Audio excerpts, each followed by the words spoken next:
Hari-hari terkutuk, bagian 1, jilid 1. Bangunan besar itu, dari luar tampak sepi-sepi saja.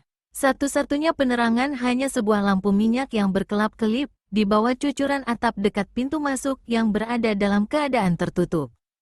Di kejauhan, terdengar suara derap kaki kuda mendatangi. Tak lama kemudian, 4 penunggang kuda memasuki halaman depan yang gelap. Lelaki pertama bertubuh tinggi besar, dengan wajah penuh brewok dan kumis tebal melintang. Pakaiannya serba hitam, keningnya diikat dengan sehelai kain hitam, dan di pinggang kirinya tergantung sebilah pedang. Orang ini bernama Kebo Panaran.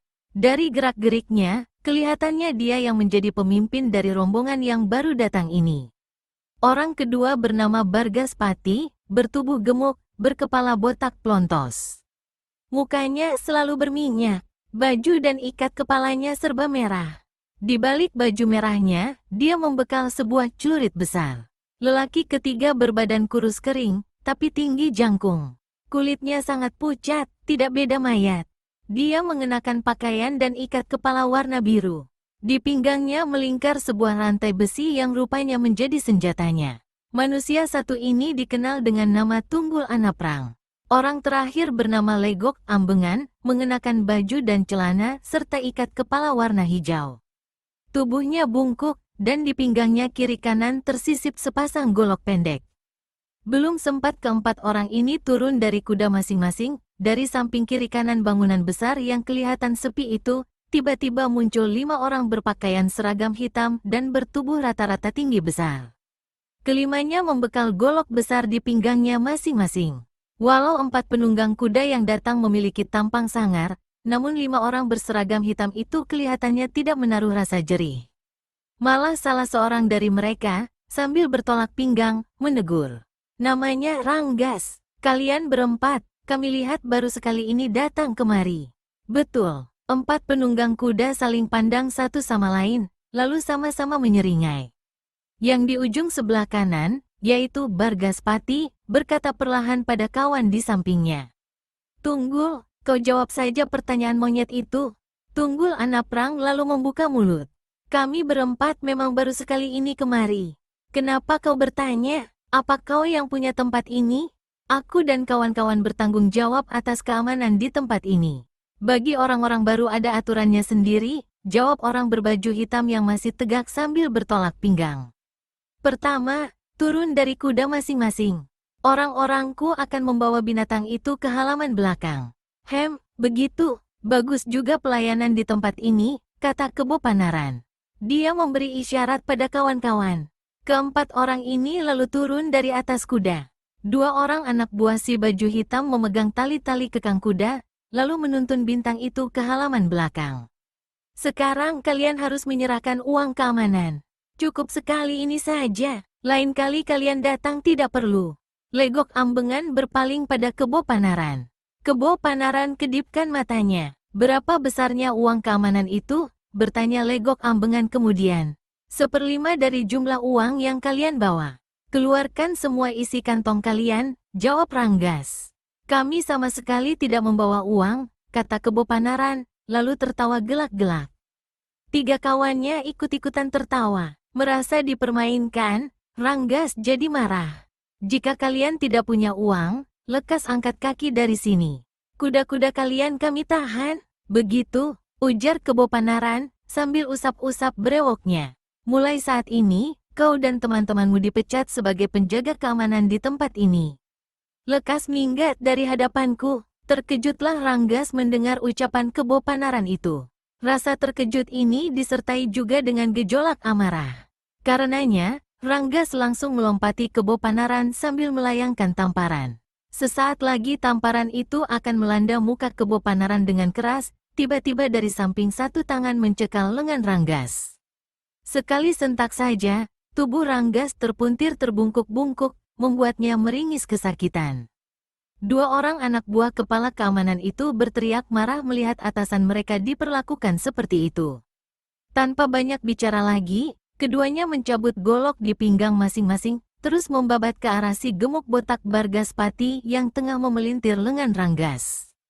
Golok pertama membacok ke arah batok kepala yang botak, sedang golok kedua membabat ke arah pinggang. Bargaspati hanya tertawa melihat serangan maut itu. Dari kiri kanan, dua orang kawannya berkelebat. Bukek, bukek, terdengar dua kali suara bergedebuk, disusul dengan jeritan dua orang anak buah Ranggas. Keduanya terhuyung-huyung, satu pegangi hidungnya yang mengucurkan darah, satunya lagi menekapi mata kirinya yang juga mengucurkan darah. Golok mereka berjatuhan ke tanah, pada saat jotosan-jotosan Tunggul Anaprang dan Legok Ambengan menghantam muka mereka. Selagi keduanya terhuyung-huyung begitu, kaki-kaki kedua anak buah Kebo Panaran tadi ganti beraksi. Kembali dua orang yang berpakaian hitam itu keluarkan jeritan kesakitan, lalu tergelimpang roboh di tanah. Masing-masing menderita patah 3 tulang iga, dan remuk tulang dadanya. Dua orang anak buah Ranggas yang tadi membawa kuda-kuda ke halaman belakang berseru kaget, ketika mereka kembali dan melihat apa yang terjadi. Keduanya serta-merta mencabut golok masing-masing, lalu menyerang Tunggul Anaprang dan Legok Ambengan. Namun, nasib mereka tidak berbeda dengan dua kawannya terdahulu. Begitu keduanya menyerang, Legok dan Tunggul menyambutnya dengan tendangan yang membuat keduanya terpental hampir 1 tombak. Yang satu jatuh terduduk sambil memegangi perutnya yang kena tendang. Satunya lagi terkapar dengan mulut hancur dan gigi-gigi rontok. Ranggas yang sedang menderita kesakitan, karena tangannya masih dipuntir di belakang punggung, terbeliak kaget melihat kejadian itu. Dia sadar kini, kalau berhadapan dengan serombongan orang-orang berkepandaian tinggi. Namun, satu hal yang masih belum diketahuinya, apakah mereka ini orang baik-baik atau bukan. Melihat kepada keadaan pakaian dan tampang-tampang mereka yang beringas-bengis, Ranggas sulit mempercayai keempat orang itu adalah orang baik-baik. Kebo Panaran, mau diapakan monyet satu ini? Tanya Bargaspati yang menelikung tangan Ranggas. Kebo Panaran berpaling pada Legok Ambengan, lalu pada Tunggul Anaprang. Kalian tahu apa yang harus dilakukan? Mendengar ucapan Kebo Panaran itu, kedua anak buahnya segera mendekati Ranggas. Dalam keadaan tak berdaya, Ranggas mereka jejali dengan jotosan-jotosan dan tendangan-tendangan. Sekujur muka Ranggas babak belur, berlumuran darah tak karuan lagi. Ketika Bargaspati melepas cekalannya, Ranggas langsung roboh, tapi dia cukup kuat untuk tidak jatuh pingsan. Pada saat itu, tiba-tiba pintu bangunan terbuka. Seorang lelaki berpakaian mewah keluar sambil berkipas-kipas. Dia memperhatikan apa yang terjadi di halaman depan itu sesaat, lalu berkata, "Sahabat-sahabat jauh dari mana, yang telah sudi memberi pelajaran pada anak-anak buahku?" Kebo Panaran dan 3 temannya sama-sama berpaling ke pintu. Mereka perhatikan orang yang tegak berkipas-kipas itu sesaat, lalu tertawa gelak-gelak. "Gandul Wirjo, tidak sangka kowe rupanya yang jadi mucikari rumah cabul ini," berseru Kebo Panaran, lalu melangkah besar-besar menghampiri orang di depan pintu, diikuti oleh ketiga anak buahnya. Kebo Panaran memegang bahu orang itu, lalu berpaling pada ketiga anak buahnya dan berkata, "Kalian lihat dia sudah jadi orang kaya sekarang, tapi tidak lupa dengan teman-teman seperjuangan. Hahaha, ayo, kita beri salam pada sahabat lama ini." Kebo Panaran dan 3 orang lainnya segera menyalami lelaki bernama Gandul Wirjo, yang memang adalah pemilik bangunan besar itu. "Kalian kemari tentu punya maksud. Tidak bagus kalau maksud itu tidak kesampaian. Jangan di luar saja, mari masuk." Gandul Wirjo membuka pintu lebar-lebar. Kebo Panaran dan ketiga kawannya masuk ke dalam, diikuti si pemilik bangunan. Sebelum ikut masuk, Gandul Wirjo berpaling pada Ranggas yang masih terkapar kesakitan di tanah. "Kerjamu sebagai kepala keamanan bagus. Tapi lihat-lihat dulu siapa orang yang hendak kau kerjakan. Sekarang kau kena batu sendiri, Ranggas." Ranggas diam saja, tapi dalam hati dia memaki habis-habisan. Di dalam bangunan, kelima orang itu duduk di sebuah ruangan yang berbau harum kayu cendana. Mereka bercakap-cakap beberapa lama. Kemudian, Kebo Panaran berkata, "Bagaimana kalau obrolan ini kita sambung nanti? Sekarang aku dan teman-teman ingin bersenang-senang, lalu istirahat sampai menjelang pagi." Gandul Wirjo tersenyum. "Jangan khawatir, kalian akan mendapatkan kesenangan. Memang sejak perang berakhir, tidak terlalu mudah mencari perempuan cantik-cantik. Pemilik bangunan besar itu mengambil sebuah lonceng kecil dari atas meja, lalu digoyang-goyangkan 2 kali. Tak berapa lama kemudian, 5 orang perempuan muda muncul. 3 di antaranya berparas lumayan. Mereka langsung mengelilingi Kebo Panaran dan kawan-kawan. Ada yang membelai rambut atau memijit-mijit bahu, ada juga yang mengusap-usap lengan orang-orang itu. Para sahabat, kalian silakan memilih sendiri. Jangan pikirkan soal bayaran. Semua aku berikan dengan cuma-cuma.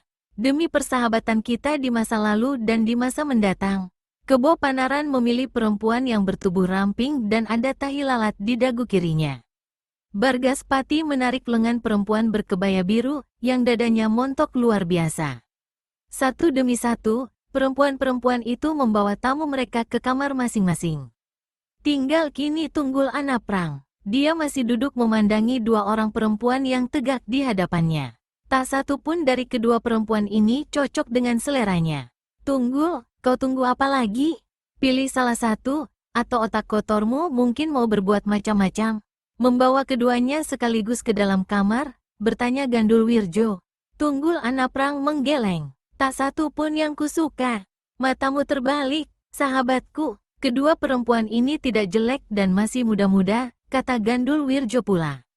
Terserah kamu mau bilang apa, tapi aku tidak naksir satu pun dari mereka. Buatkan saja aku kopi, biar aku istirahat di sini dan tidur bareng seketika. Atau mungkin kau masih ada persediaan perempuan yang lain?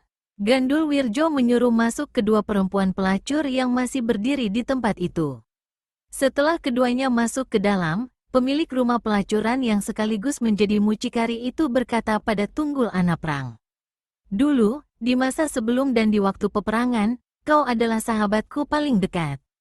Aku tidak akan melupakan hal itu. Terus terang, memang ada satu simpananku. Baru datang sore tadi. Aku bermaksud hendak menggarapnya, ketika kau dan kawan-kawan datang. Tapi demi persahabatan, perempuan itu akan aku berikan padamu. Hanya untuk yang satu ini, tak mungkin aku berikan secara cuma-cuma, sahabat. Ah, jangan begitu, Gandul, kata Tunggul Anaprang pula. Kau lihat saja dulu orangnya, Tunggul. Masih sangat muda, kulit putih mulus, wajah cantik luar biasa. Dia pasti orang baik-baik. Kedua orang itu sampai di hadapan sebuah pintu. Selain ada ukirannya, pintu satu ini lebih besar dari pintu-pintu lain yang ada dalam bangunan besar rumah pelacuran itu. Gandul Wirjo mengeluarkan sebuah anak kunci. Dengan kunci ini, dibukanya pintu. Sebuah lampu minyak besar di atas meja menerangi kamar yang ternyata sangat bagus. Sebuah ranjang berkasur tebal empuk terletak di tengah kamar. Lalu, di sebuah kursi rendah, dekat meja kecil, tampak duduk seorang perempuan, yang wajahnya memang membuat jantung Tunggul Anaprang seperti berhenti berdetak. Rambutnya hitam panjang tergerai menutupi dada kebayanya yang agak terbuka di sebelah atas, sehingga Tunggul dan Gandul dapat melihat payudaranya yang menggelembung mulus. Betisnya yang putih tersembul dari balik kain panjang. Dia tampak agak ketakutan. Bagaimana? Bisik Gandul Wirjo. Benar-benar luar biasa. Dari mana kau dapat yang satu ini? Aku percaya pada ucapanmu, kalau dia sebelumnya perempuan baik-baik. Buktinya dia tampak takut-takut. Wajahnya betul-betul mempesona. Bagaimana kalau dia kuambil jadi istri? Itu bisa urus kemudian, sahabatku. Sekarang, untuk malam ini, berapa kau mau membayar? Mendengar pertanyaan Gandul Wirjo itu, Tunggul Anaprang merogoh saku pakaian birunya kiri kanan. 2 tumpuk uang dimasukkannya ke dalam genggaman pemilik rumah pelacuran itu. Malah kemudian, dia mengambil lagi sebuah kantong kecil berisi sejumlah uang, dan dimasukkannya ke dalam saku pakaian Gandul Wirjo. Keluarlah cepat, aku sudah tidak tahan, kata Tunggul Anaprang pula. Dibukanya pintu kamar lebar-lebar, lalu didorongnya sahabatnya itu keluar. Begitu Gandul Wirjo lenyap, Tunggul Anaprang segera menutupkan pintu dan menguncinya sekali. Sambil menyeringai, dia melangkah mendekati kursi, di mana duduk si Dara Jelita. Sesaat, Tunggul Anaprang tegak seperti tertegun memandangi wajah yang sangat cantik itu. Dia rasa-rasa seperti pernah melihat gadis itu sebelumnya, tapi lupa entah di mana. Sebuah tahi lalat di pipi kiri menambah kecantikan parasnya. Siapa namamu, anak manis? Tanya Tunggul anak perang, sambil meraba dagu perempuan yang duduk di kursi. Tiba-tiba perempuan muda itu memegang lengan Tunggul anak perang kuat-kuat, lalu menggigitnya. Tidak keras, tapi malah membuat lelaki itu jadi tambah terangsang. Tunggul anak perang tertawa lebar. Hidungnya menghembuskan napas memburu dan darahnya menjadi panas. Sekujur tubuhnya bergetar. Tak tahan lagi, lelaki ini segera hendak membuka pakaian pelacur muda itu. Tunggu dulu, perempuan itu berkata, kita masih banyak waktu, tiduran saja. Raden Mas tentu letih, biar saya pijiti dulu. Tunggul anak perang tertawa mendengar dirinya dipanggil sebutan Raden Mas. Jangan panggil aku dengan sebutan Raden Mas, sayangku. Namaku Tunggul anak perang, gelarku si Rantai Maut. Kau boleh panggil namaku atau gelaranku. Terserah mana yang kau suka. Lalu, kedua tangan lelaki ini menjalar di bahu perempuan itu. Terangsang oleh nafsu yang sulit ditahan-tahan, Tunggul anak perang sama sekali tidak melihat adanya sambaran cahaya aneh pada kedua mata pelacur itu ketika dia mendengar nama dan gelar yang dikatakannya. Berbaringlah dulu, biar saya pijit. Setelah itu baru kita bersenang-senang. Sampai pagi, kalau mau. Meskipun sudah sangat ingin memeluki dan menciumi pelacur muda itu, namun Tunggul anak perang mengalah juga. Tanpa banyak cerita, dia berbaring menelentang. Tengkurap dulu, biar punggungnya saya pijiti dulu. Tunggul anak perang tersenyum dan mengikuti apa yang dikatakan si pelacur. Dia membalikkan diri, lalu menelungkup. Tangan kiri perempuan itu mulai memijiti punggungnya. Tapi tanpa diketahui Tunggul anak perang, tangan kanannya bergerak ke balik kebayanya. Jilid 2. Matahari memang belum terbit. Di luar, udara masih gelap dan dingin. Namun, di dalam bangunan saat itu, Kebo Panaran, Legok Ambengan, dan Bargaspati, ditemani oleh Gandul Wirjo, sudah duduk-duduk mengobrol sambil menikmati kopi manis dan pisang goreng hangat. Karena ditunggu-tunggu Tunggul anak perang masih belum muncul, Kebo Panaran mulai jengkel. Semua sudah tahu kita harus berangkat pagi-pagi sekali. Sontoloyo si Tunggul anak perang itu masih belum muncul. Tadi malam dia segan-seganan memilih pasangan. Kini, malah dia yang paling lama. Sialan, dia selalu begitu, seenaknya sendiri, ikut mengomel Legok Ambengan, lalu berdiri sambil membetulkan ikat kepalanya. Biar akan ku gedor kamarnya. Dia berpaling pada Gandul Wirjo. Tunjukkan padaku kamarnya. Gandul Wirjo melangkah lebih dulu. Legok Ambengan mengikuti dari belakang. Sampai di hadapan pintu besar berukir, pemilik rumah pelacuran ini mengetuk pintu. 1 kali, tak ada sahutan. 2 kali, dan sampai 3 kali tak ada sahutan. Legok Ambengan hilang sabarnya. Pintu itu ditinjunya keras-keras seraya berteriak.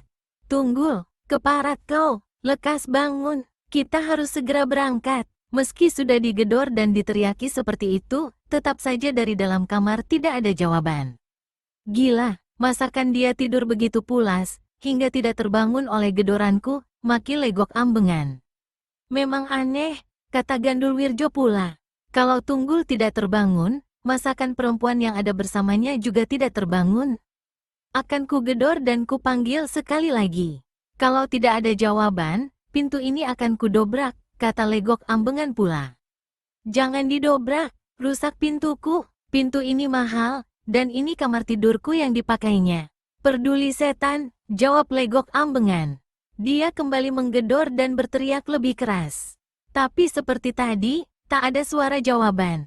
Setan betul si Tunggul itu, serapah Legok Ambengan. Dia melangkah menjauhi pintu. Sebelum Gandul Wirjo sempat mencegah, Legok Ambengan sudah meloncat dan menerjang pintu dengan kaki kanannya. Pintu yang cukup tebal itu berderak jebol, lalu terpentang lebar. Legok Ambengan masuk ke dalam. Gandul Wirjo mengikuti. Tiba-tiba terdengar seruan keras dari kedua orang ini. Seperti melihat setan kepala 7, keduanya menghambur keluar kamar, kembali ke ruangan di mana Kebo Panaran dan 2 lainnya duduk menunggu. Kalian mengejutkan aku saja, teriak Kebo Panaran marah. Ada apa? Tampang kalian pucat seperti kain kafan. Kebo, Tunggul anak perang. Suara Legok Ambengan seperti tercekik. Tangannya gemetar menunjuk ke arah kamar. Di Dia dibunuh. Serta-merta Kebo Panaran dan kedua kawannya melompat dari kursi, dan lari memasuki kamar yang pintunya jebol terpentang. Begitu masuk, Kebo Panaran langsung tertegun. Mukanya mengelam, keparat. Siapa yang melakukan ini? Teriaknya. Di atas tempat tidur, terbujur tubuh Tunggul Anak Perang dalam keadaan menelungkup, masih berpakaian lengkap. Lehernya hampir putus akibat tebasan sebilah golok besar yang masih menancap di leher itu. Darah yang mulai mengering membasahi tempat tidur, dan ada yang mengalir jatuh ke lantai. Bargaspati tutup kedua mukanya dengan kedua tangan. Kebo Panaran pejamkan kedua mata. Legok Ambengan berdiri di luar pagar, tersandar lemas ke dinding, sedang Gandul Wirjo tertegun dengan muka pucat. Tiba-tiba Kebo Panaran membalik. Dia melompat ke hadapan Gandul Wirjo, dan mencekal leher pakaian lelaki pemilik tempat pelacuran itu. Siapa yang tidur dengan kawanku tadi malam? Pasti pelacur itu pembunuhnya. Pucat ketakutan, dengan terbata-bata Gandul Wirjo menjawab. Tunggul tidur dengan seorang pelacur muda. Namanya, kalau aku tidak salah ingat, Wardianing. Dia pelacur baru datang sore kemarin. Tidak mungkin dia yang membunuh Tunggul. Kebo Panaran menarik leher pakaian Gandul Wirjo kuat-kuat, lalu membanting lelaki itu ke dinding kamar, hingga Gandul merintih kesakitan. Kalau bukan pelacur yang tidur bersamanya yang membunuh, lalu siapa? Setan, hanya mereka berdua dalam kamar ini. Kau lihat sana, jendela kamar terbuka. Berarti, sehabis membunuh Tunggul, pelacur keparat itu melarikan diri lewat jendela. Dan tak satu pun anak buahmu yang melihat keparat itu kabur. Sulit ku percaya, Kebo, kata Gandul Wirjo sambil usap-usap keningnya yang benjut sewaktu terbanting ke dinding tadi. Apa alasan pelacur itu membunuh Tunggul? Kebo Panaran sesaat jadi terdiam mendengar kata-kata pemilik rumah pelacuran itu. Sementara itu, dari beberapa kamar sebelah menyebelah, penghuninya ikut bangun dan keluar mendengar ribut-ribut itu.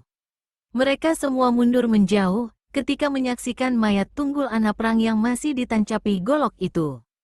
Apapun alasannya, yang jelas kawanku itu sudah mampus dibunuhnya. Kebo Panaran membuka mulut Bargaspati. Jangan-jangan Gandul Wirjo berkomplot dengan orang-orang kerajaan. Pucatlah wajah Gandul Wirjo mendengar kata-kata si botak Bargaspati itu. Demi Tuhan, aku bersumpah tidak punya hubungan apa-apa dengan orang-orang kerajaan. Siapa percaya ucapanmu, Gandul, kata Kebo Panaran seraya satu tangannya mengusap-usap wajah lelaki yang dicekalnya itu. Kau dulu termasuk orang-orang yang berperang melawan penguasa sekarang ini. Sementara kami diburu-buru, kau enak-enak saja membuka usaha di tempat ini tanpa ada yang mengganggu. Tanpa ada orang-orang kerajaan yang mengambil tindakan. Aneh, bukan? Lalu kau punya seorang pelacur, yang baru kemarin sore datang ke tempat ini, katamu. Dan pelacur itu yang membunuh kawanku Tunggul. Mengapa semua serba kebetulan, Gandul? Kau merencanakan semua ini. Kau menjebak kami. Mungkin sebenarnya aku yang kau tuju. Demi Tuhan, Kebo, aku bersumpah tidak merencanakan apapun. Siapa adanya pelacur itu belum sempat kuselidiki. Bahkan aku belum menidurinya. Sialan, aku tidak menanyakan kau sudah menidurinya atau belum, bentak Kebo Panaran. Katakan ciri-ciri pelacur yang tidur bersama Tunggul malam tadi. Orangnya masih muda. Wajahnya bujur telur, cantik, kulitnya putih. Dia mengenakan kain panjang dan kebaya berkembang-kembang. Di pipi kirinya ada tahi lalat. Bagus, desis Kebo Panaran. Keteranganmu itu memberi keampunan padamu, untuk tidak mati dengan leher ditabas.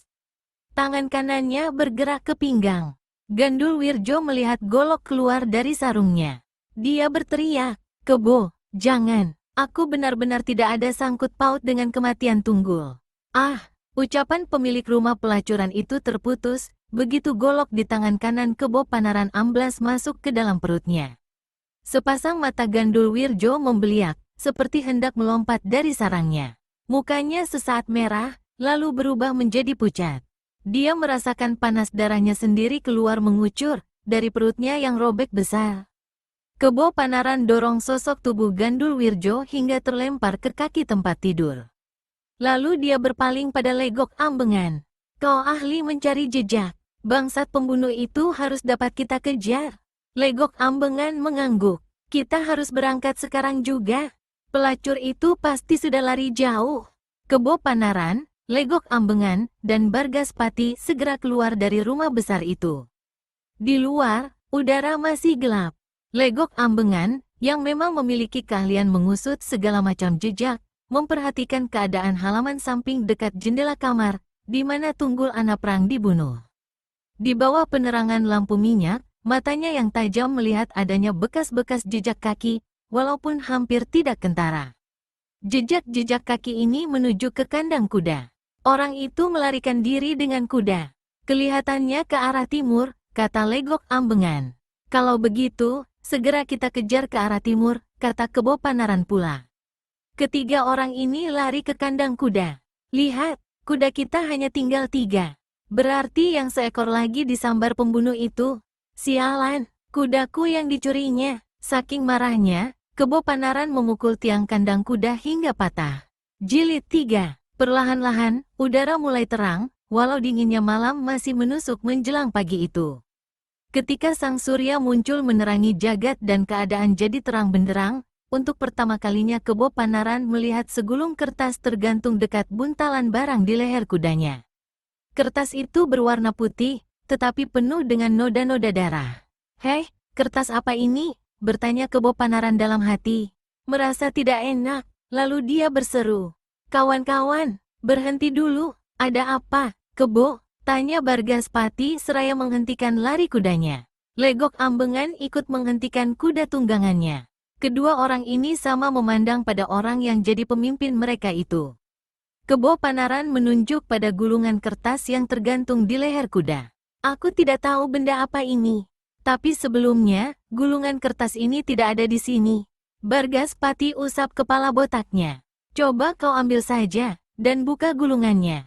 Jangan-jangan sehelai surat. Surat berdarah," desis Legok Ambengan. Dengan perasaan tidak enak, Kebo Panaran betot gulungan kertas berdarah itu, hingga ikatannya, sehelai benang halus, terlepas putus. "Betul," kata Bargaspati. Gulungan kertas itu ternyata sehelai surat, yang ditulis dengan darah.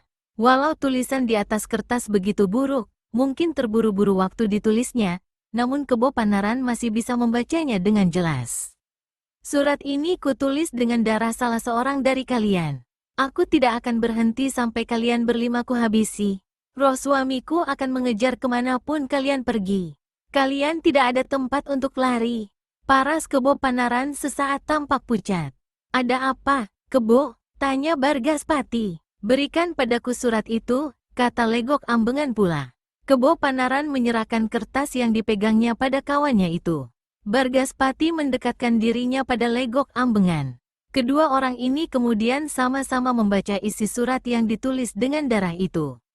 Keduanya, seperti Kebo Panaran tadi, langsung pucat.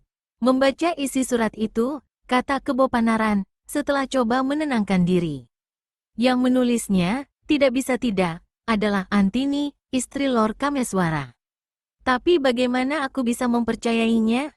Perempuan itu tidak memiliki kepandaian silat, apalagi nyali untuk melakukan hal ini.